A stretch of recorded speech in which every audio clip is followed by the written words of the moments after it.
Hello and welcome to ChapterSkip. I'm Mark. And I'm Joe. And I'm Sean, and today we're bringing you movie reviews with a twist. And we're reviewing the film Elysium.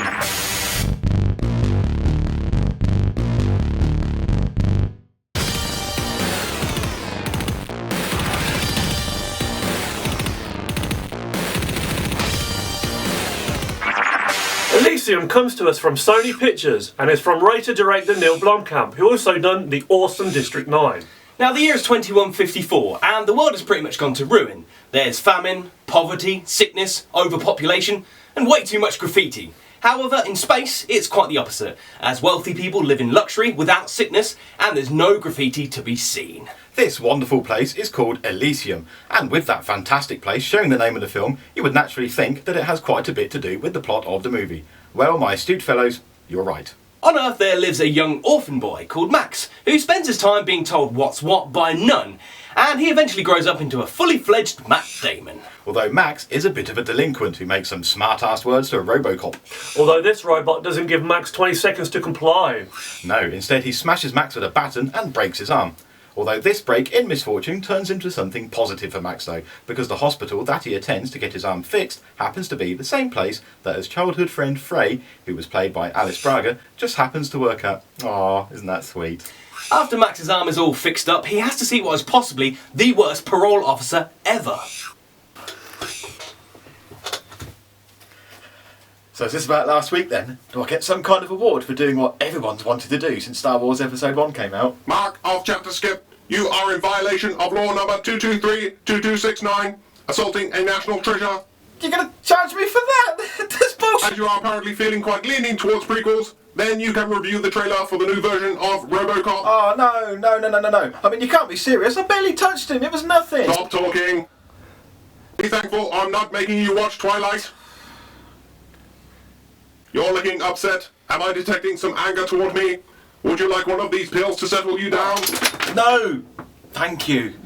Isn't there anyone else I can talk to about this? Shut up. According to my computer's data and the reviews we've watched, we are expecting a 98% chance of aggression from you. Your sentence starts immediately. Failure to comply will result in further punishment. Okay. Thank you very much for your help. Am I detecting some anger and or sarcasm here, sir? No. I'm fine. Look, are we done here? Yes. Please leave. Dick.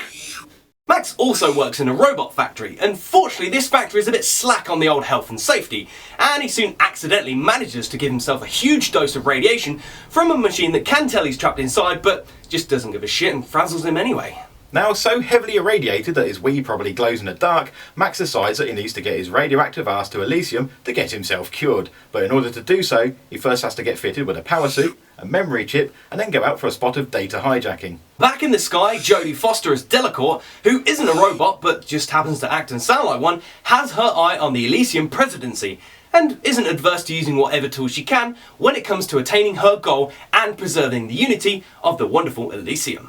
One of the tools at her disposal is a sleeper agent on Earth who's ready to kick ass at a drop of a hat, and he's known as Kruger.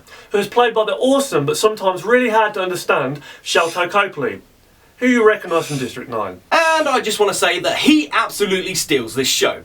He's a character that is a complete bastard, and yet in some weird and twisted way, he's also quite likeable. Yeah, Sharlto's performance is over the top enough to really bring the character to life and make him into someone nefarious, but he manages to rein it in just enough to stop him from being the equivalent of a silent movie villain that ties ladies to railway lines.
The effects are fantastic and everything feels believable. The robots in particular are extremely well done and feel like they are really there, interacting with the characters and the world around them, and there is some great work put into the background to make everything feel like a real believable place, with the stuff on Earth being all scuffed and worn and everything on Elysium being pristine and tidy.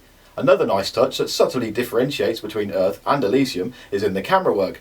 The juxtaposition of the gritty handheld style on Earth and the sweeping, floating style of camera movement on Elysium made this a real treat to watch, and that was a genius move by Neill Blomkamp and his team. It really gave separation between the two worlds. This does, however, lead nicely into my biggest problem with the film, and that's the growing trend of ridiculous camera shake during action sequences. It's something that I really dislike, as it makes the scenes hard to follow and feels like it's there to cover up poor choreography or other flaws in the action. Now, I don't think that's why it was done in this movie, and it was more of a stylistic choice, but it just didn't work well, and it made some of the fight scenes the visual equivalent of trying to build a jigsaw puzzle whilst being spun around in a tumble dryer. Mark, I'm sorry about earlier. He said he was going to pay us loads of money to get rid of you from ChapterSkip. Yeah, he said he'd make us big stars on the internet. Look, it's okay guys, I'll forgive you, I need to know who you were working for. You just kept saying he all the time. I need a name.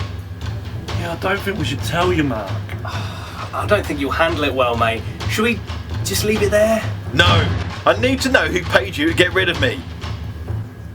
It was Georgeo Lucas. These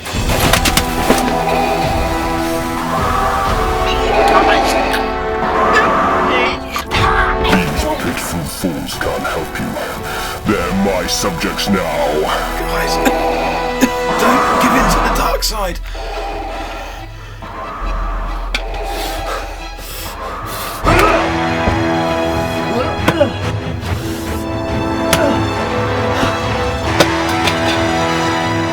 Sorry, Mark. It won't happen again. Thanks, guys. You did the right thing.